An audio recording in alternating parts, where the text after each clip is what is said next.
kepencet Kepencet lampunya. kepencet lampunya gitu kan, seolah-olah takut kan karena jenazahnya menolak gitu.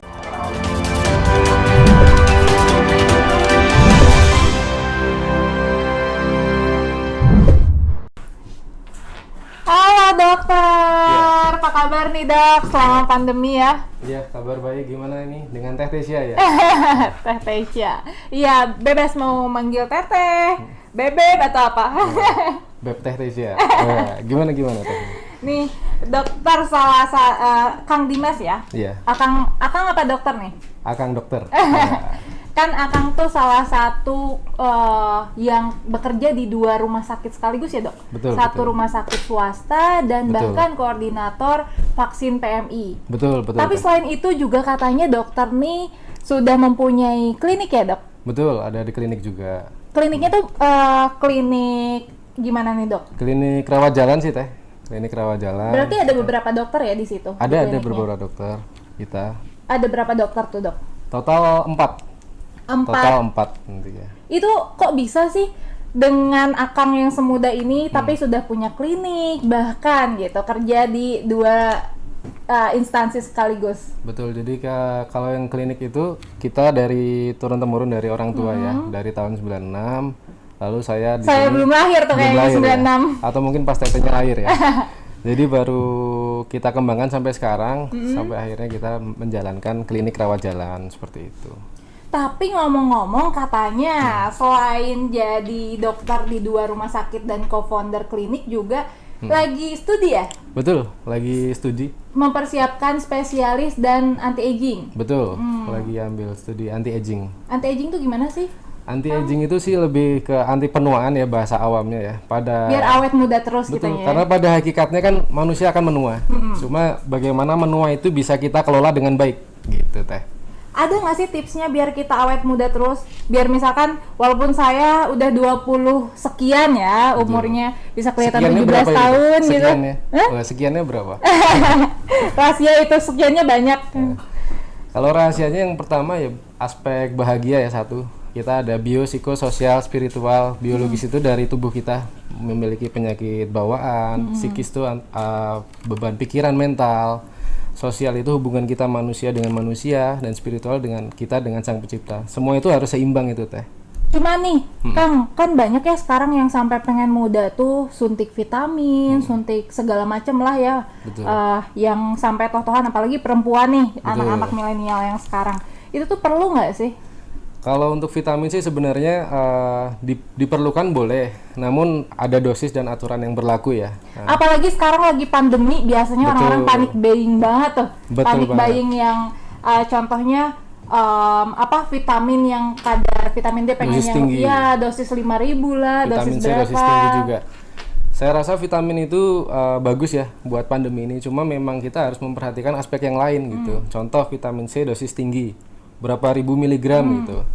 Namun tidak diimbangi dengan minum air putih gitu. Bagi orang yang memiliki kelemahan masalah di ginjal gitu, kasihan ginjalnya juga kan sebenarnya. Oh, jadi malah beresiko ya? Betul. Jadi ada kadar-kadar yang harus kita perhatikan. Tapi sebetulnya perlu nggak kita konsumsi setiap hari? Sebenarnya konsumsi itu kita sudah cukup dari vitamin, sayur, buah ya. Karena kebutuhan rata-rata harian vitamin C 75 sampai 90 Oh, malah miligram. pure-nya yang bagus Betul. secara alami gitu. Iya, sudah cukup sebenarnya. Tapi nih dok, ngomong-ngomongin tentang vitamin juga ya, kan dokter juga salah satu koordinator vaksin nih. Betul. Itu tuh vaksin itu sendiri tuh sebenarnya mencegah atau mencegah dari kita supaya teraffected COVID-19 atau gimana? Karena yang saya tahu, walaupun kita sudah divaksin, masih ada orang-orang yang terkena gitu dok. Betul Teh. Jadi vaksin itu lebih kepada mencegah keparahan, namun tidak mencegah penularan.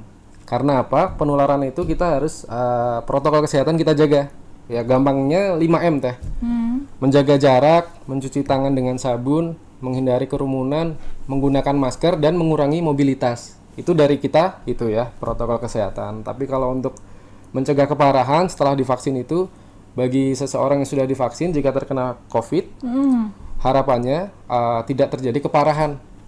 keparahan Karena lagi. emang saya sendiri pun gitu ngelihat teman-teman yang sudah divaksin, ternyata 1 bulan kemudian, 1 minggu kemudian dia terkena COVID-19. Itu yang bikin masyarakat zaman sekarang tuh ngapain gue divaksin gitu, karena tetap aja dia beresiko terkena gitu. Semua tetap sama beresiko. Cuma kita kan bisa namanya ikhtiarnya ya. 1, vaksinasi, 2, protokol kesehatan untuk mencegah keparahan gitu. Jadi beberapa pasien yang sudah divaksin tetap bisa terkena, namun keparahannya berbeda dengan orang yang belum sama sekali vaksin kayak gitu. Nih dok, ngomong-ngomong tentang keparahan itu tersendiri, berarti vaksin itu apa sih sebetulnya? Vaksin itu suatu kekebalan buatan yang dimasukkan ke dalam tubuh melalui suntikan ya salah satunya. Nah, yang lagi booming memang vaksin COVID ya, akhir-akhir ini. Gitu. Analoginya Dok? Analoginya jadi gini, kalau kita dulu belum pernah ketemu corona nih, virus corona, namanya virus corona. Tubuh kita nggak ngerti nih, antibodi tentara di kita itu nggak ngerti. Oh ini yang namanya virus corona. Virus corona itu yang mempunyai bentuk seperti mahkota, namanya corona gitu kan. Dia kelemahannya ini gitu kan, kita belum ngerti tuh. Dengan vaksin, kekebalan buatan masuk, tentara kita sudah lebih fight. Nah itu. Jadi lebih tahu Lebih ya tahu. si badan kita tuh bagaimana cara betul banget. mengantisipasi ketika si virus ini masuk ke dalam tubuh. Betul. Jadi tentara kita mengenali, oh ini namanya virus corona. Kelemahannya Tidak terlalu ini. kaget ya. Betul, bahasanya udah kenal lah.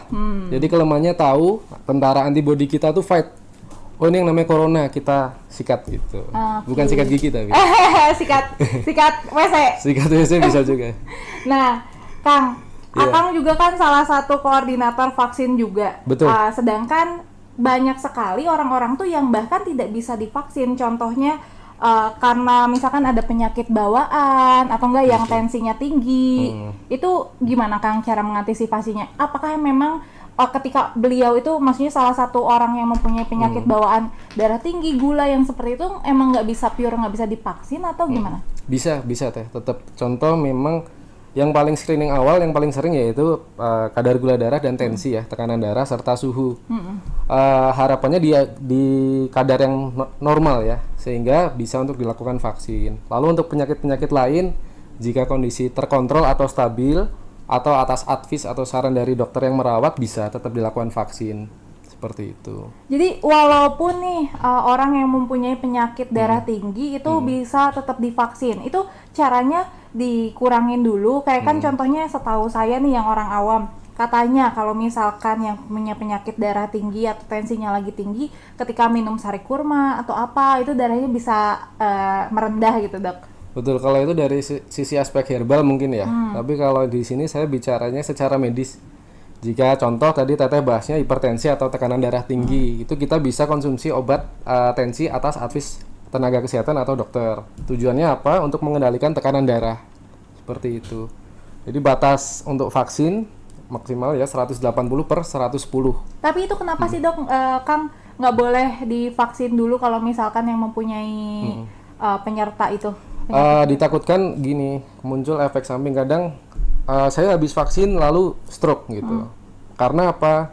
Jika tidak screening tidak lolos, sebaiknya ditunda dulu. Kalau dilanjutkan nanti timbul efek samping yang muncul kayak tadi, habis vaksin lalu stroke. Padahal bukan karena vaksin menyebabkan stroke, tapi karena tekanan darah tinggi yang tidak terkontrol kayak gitu. Untuk meminimalisir juga ya stigmanya masyarakat yang ketakutan. Betul, kayaknya. bahwa vaksin itu aman dan siap untuk Tapi itu dilaksanakan. ditundanya jangka waktunya berapa lama tuh? Ditunda sampai terkontrol teh. Contoh tensi tadi ya. Nah, ngomong-ngomong nih, karena kan kemarin tuh ada teman saya yang mau donor. Betul. Cuman dia besoknya mau vaksin, itu tuh boleh nggak sih? Atau misalkan di switch nih, mau vaksin, setelah itu donor darah. Oke, jadi kalau Atau ada requirement tertentu? donor darah kan rutin dilaksanakan bagi yang peserta donor 3 bulan sekali ya. Lalu kalau jika saatnya vaksin tapi habis donor gitu, kalau habis vaksin yang pertama bisa ditunda di selang 3 hari setelah itu. Di selang 3 hari Setelah vaksin pertama. vaksin pertama. Lalu di selang waktu 7 hari setelah vaksin yang kedua. Kalau di switch nih, switch misalkan donor dulu baru vaksin, Boleh, jika tidak ada keluhan bisa. Bisa. jadi tidak tanpa harus mengikuti requirement yang 3 hari setelah vaksin itu ya. Kalau misalkan di switch Enggak kita harus. donor dulu. Boleh seperti itu. Nah, ngomong-ngomong nih Kang, Ya. Akang kan di anti aging juga ya, Betul, di penuaan. Ada nggak untuk kita nih, apalagi Akang juga lagi proses untuk persiapan spesialis ya tadi ya. Iya, betul. Nah, itu bagaimana advice untuk kita yang masyarakat awam gitu, awam dari kesehatan untuk apa ya, menghindari ketakutan akan vaksin, akan virus gitu. Ya yang tadi yang jelas satu ya, tadi 5M tadi tetap dijalankan. Yang kedua vaksin, karena vaksin itu aman, halal dan menyehatkan. Karena tujuannya untuk melindungi kita dari keparahan vaksin khususnya, keparahan penyakit khususnya COVID itu ya. Lalu yang ketiga, tadi kalau dari aspek anti aging ya Teh ya. Anti aging ini yang sekarang lagi booming yaitu probiotik Teh. Probiotik itu seperti apa? Probiotik itu semacam bakteri baik yang nanti bisa kita konsumsi harian untuk menjaga kebugaran dan kesehatan tubuh. Selama jadi koordinator vaksin, pernah nggak ada cerita-cerita yang menarik atau pengalaman yang bikin unforgettable moment banget? Betul lah. Jadi memang ada kasus ya. Jadi teman sejawat sendiri itu karena takut vaksin, takut suntiknya terutama, dia kabur sampai ke lantai 3 baru turun lagi. Akhirnya kita peluk baru bisa divaksin gitu. Padahal usianya juga udah dewasa gitu. Udah kayak anak SD aja ya, kabur. Anak SD kayak kabur. Kayaknya gitu. harus dikasih permen dulu tuh, baru mau gitu. Betul. Terus ada juga memang vaksin yang peserta vaksin minta foto. Terus juga ada juga yang minta foto tuh kenapa? Karena akangnya good looking itu atau gimana? Nggak tahu juga sih Teh. Terus juga ada yang minta ini minta nomor uang. HP. Minta nomor HP. Karena saya sebagai ketua RT kalau saya gimana Dok gitu. Jaminannya dokter ya gitu. Kayak gitu. Tapi Kang, selama ini nih, Akang kan maksudnya masih usia muda, udah di 2 instansi, Betul. punya klinik juga gitu ya. Itu suka ada nggak sih yang ke Instagram ngechat gitu atau nge-follow? Ada sih Teh. Jadi kadang karena ngerti ya. Jadi Dok ini saya yang dulu dioperasi sama dokter. Ini anak saya udah gede gitu. Wah. Jadi maksudnya udah gede minta dinikahin gitu? Enggak, karena udah gede minta uang susu gitu. Enggak. Berarti kenapa minta uang susu? Harus bertanya-tanya tuh. Ya kan kalau masih kecil minum susu ya buat kesehatan gitu. Berarti gimana nih untuk masyarakat yang sekarang ya, kan masih banyak yang ketakutan untuk divaksin juga tuh. Ya. Apakah ada nggak kiat-kiat atau bahkan analogi yang secara apa ya? Secara mudah dipahami gitu ya. Analoginya kalau vaksin itu sih lebih kepada tubuh kita kan punya tentara ya, antibodi itu untuk mengenali suatu virus atau bakteri. Dulunya kita nggak ngerti nih corona itu apa, corona. Jadi tubuh kita dengan adanya vaksin, tubuh kita ngerti nih, oh ini yang namanya vaksin corona. Jadi yang corona itu virus yang mempunyai mahkota. Jadi tubuh kita ngerti nih kelemahannya apa virus itu. Jadi kita bisa lebih aware. Kita lebih paham ya bagaimana mengantisipasi dan bagaimana melawan apa yang masuk gitu. Betul, supaya lebih fight. bisa terkendalikan. Lebih mengurangi keparahan penyakit sih lebih gitu Teh. Tapi nih Kang, selama pandemi berarti Akang juga suka nge-swab? Betul. Jadi sering swab juga di rumah-rumah pasien. Kebetulan bantu untuk Satgas Covid juga di wilayah Salah tertentu. satu relawan juga. Iya betul. Itu gimana tuh? Pernah nggak nge-swab yang tiba-tiba patah kan? Takutnya emang saya sendiri pun takut gitu kalau di swab patah di tengah-tengah atau gimana gitu. Kalau patah sih enggak ya, karena kan sudah ada teorinya juga. Cuma memang ada cerita-cerita lucu sih Teh waktu Gimana itu. tuh, Kak? Jadi di suatu waktu di tengah pandemi itu Teh, kan lagi banyak banget ya. Di setiap hari, tiap malam itu saya swab terus Teh. Oh, Kebetulan swabnya bukan kasusnya manusia, pas waktu signifikan ya? bukan manusia biasa, Bukan manusia biasa apa tuh? jenazah kebetulan. Kirain bukan bintang biasa, itu Wah, lagu itu dah ya. kayaknya.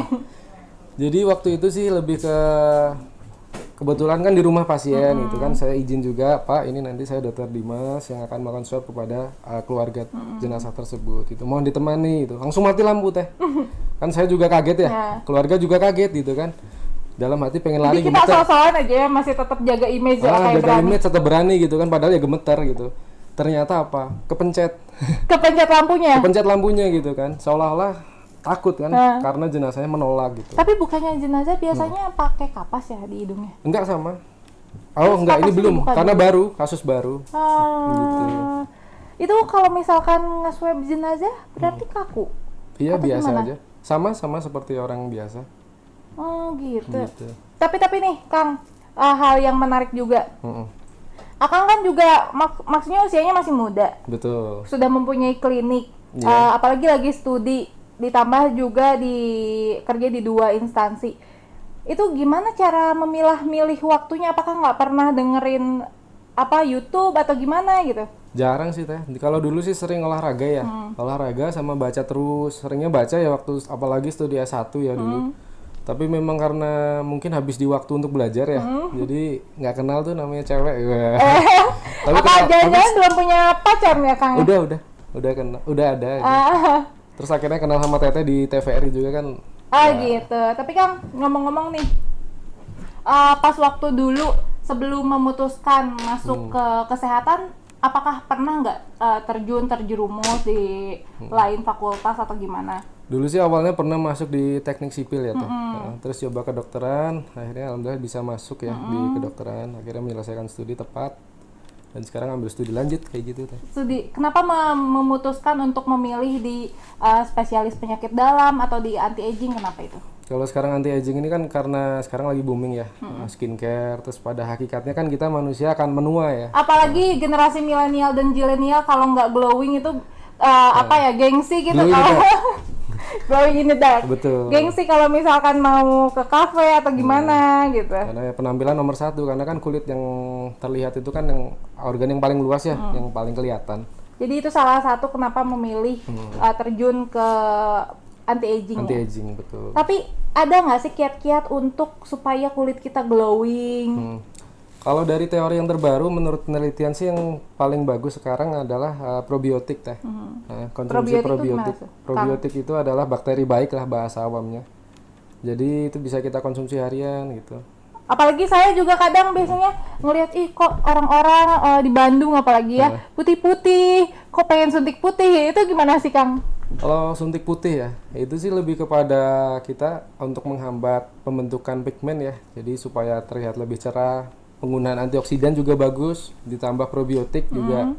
Karena ada juga saluran dari gut brain axis, gut skin axis. Jadi hubungan antara pencernaan dengan kulit, dengan otak semua bergabung jadi satu. Makanan juga perlu Makanan berarti ya? betul. Tetehnya suka makan micin juga. Iya, apalagi milenial sekarang kayaknya no micin, nggak ada yang tanpa micin setiap hari. Betul. Itu gimana tuh Kang? Apakah micin tuh salah satu hal yang merubah secara signifikan sekali, berdampak efeknya atau bagaimana? Betul, karena kan tubuh itu ada antioksidan, ada radikal bebas. Ketidakseimbangan antara aspek tersebut itu akan menyebabkan aspek penuaan lebih dini. Kayaknya Kang jarang makan micin ya? Betul, kau tahu? Jarang makan micin, serius Kang? Jarang, Di emang generasi dari kecil sekarang emang nggak suka sih. Dari ibu juga dari awal nggak suka makan yang micin aneh-aneh gitu. jarang makan, maksudnya jarang order makanan dari luar berarti? Order pesen biasanya requestnya memang yang tanpa micin kayak gitu. Soalnya nih Kang, anak-anak zaman sekarang tuh biasanya, apalagi saya sendiri juga ya, yang era 2000-an ini tuh kalau nggak ada micin nggak enak rasanya. Iya sih, udah kayak kebiasaan juga ya Teh ya. Jadi yang asin-asin gitu ya. Atau jangan-jangan zaman sekarang kenapa saya udah encok, udah kadang rempok banget gitu ya. Itu salah satunya dari micin juga kali ya. Betul, ketidakseimbangan hidup sehat ya. Jadi kayak minum air putihnya nggak cukup, konsumsi garam dan gula berlebihan. Kadang kan. naik tangga aja, kok ini tulang di kaki udah pegel-pegel. Encok ya. Encok. Ya gimana tuh Kang? Ya perlu kita konsumsi budaya hidup sehat ya. Mulai dari satu, minum air mineral cukup ya. Terus ada batasan-batasan tertentu seperti garam, gula yang konsumsi harian gitu. Jadi memang butuh seimbang Teh, gitu, nggak asal gitu. Tapi berarti Akang nih sekarang selain fokus untuk studi dan fokus di vaksin juga, fokus mengelola klinik ya? Betul, ngelola klinik juga. Itu kliniknya tuh khusus untuk kesehatan atau bagaimana Kang? Klinik rawat jalan sih Teh. Klinik rawat jalan kita. Ada apa aja? Ada fisioterapi, klinik. Fisioterapi itu gimana sih Kang? Fisioterapi banyak ya. Ada yang terapi sinar, ada yang terapi banyak sih Teh. Sinar cahaya matahari atau sinar ilahi? Sinar atau mentari gimana? pagi. Sinar infrared seperti itu. Infrared, maksudnya infrared? Sinar merah. Itu untuk apa, Kang? Untuk terapi misalnya tegang otot atau kesleo seperti itu. Berarti untuk saya tulang-tulang yang suka encok nih, itu cocok ya di infrared. Jadi bisa boleh mampir teh. Nah, Kang, ngomong-ngomong berarti Akang juga sering makanya mungkin nggak pernah selain nggak pernah makan micin juga sehat itu karena sering di infrared atau gimana? Enggak sih teh, yang penting kita ya satu makan minum bergizi secukupnya, terus olahraga cukup. Kalau sekarang pandemi ini berjemur juga bagus ya teh. Berjemur dari jam berapa sih, Kang, itu? Jemur sih kalau karena kita di negara Katulistiwa ya, jam 9 itu secara waktu 15 menit cukup. Katulistiwa saya inget jambulnya itu loh, Syahrini ya Katulistiwa. Nah, Kang, Iya. ngomong-ngomong nih, Akang selain kesibukannya apa di kesehatan, di studi, ada nggak buka-buka merambah di lain gitu, di another kesehatan?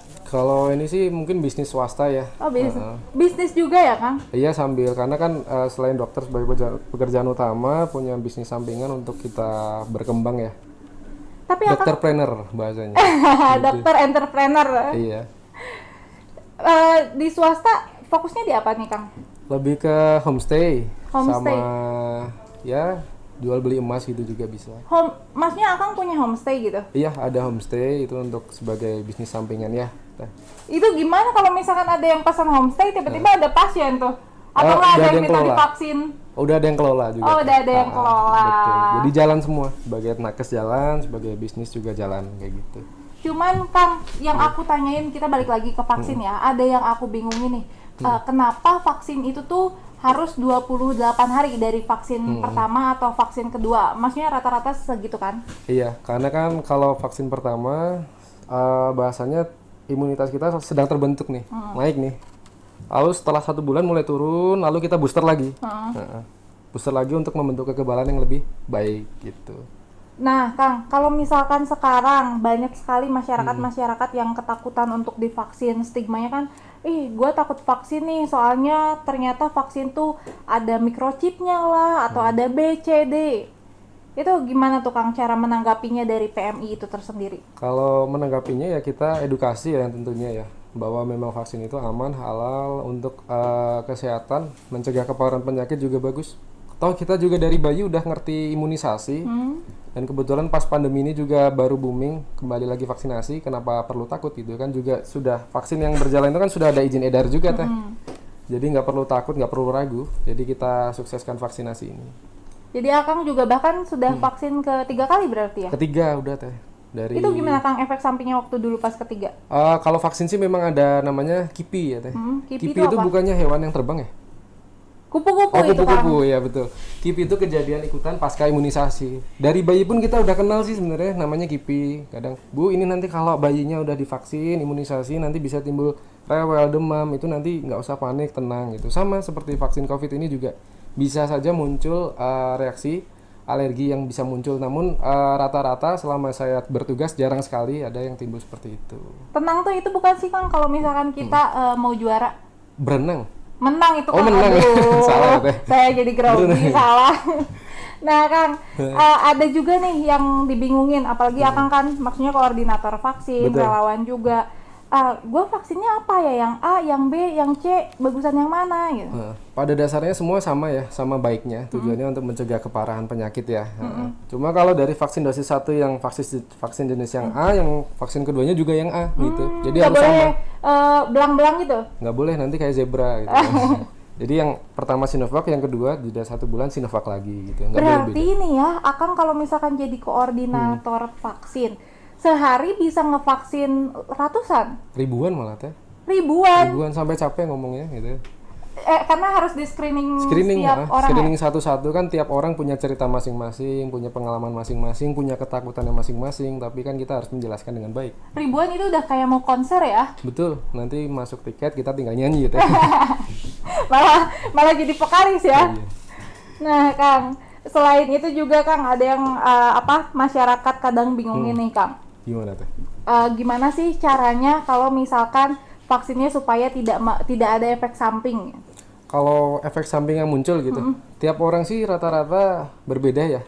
Cuma Beda kita bisa penerimaannya. siasati maksudnya ya. Jadi istirahat cukup minimal 8 jam, makan minum bergizi seperti itu. Hindari aktivitas berat setelah vaksin seperti itu. Berapa hari itu, Kang? Kalau saya sih sarankan ya 1-2 hari cukup ya. Namun tidak mesti harus ada keluhan ya, kayak gitu. Berarti Akang ribuan tuh itu tuh udah ada koordinatornya dari PMI-nya, Ada maksudnya dari koordinator. PMI pusat. Tolong ya kamu vaksin di Tiap wilayah. ya gitu. wilayah A, wilayah Betul. B gitu. Kita program nanti tiap waktu di tiap wilayah untuk mencapai target sasaran.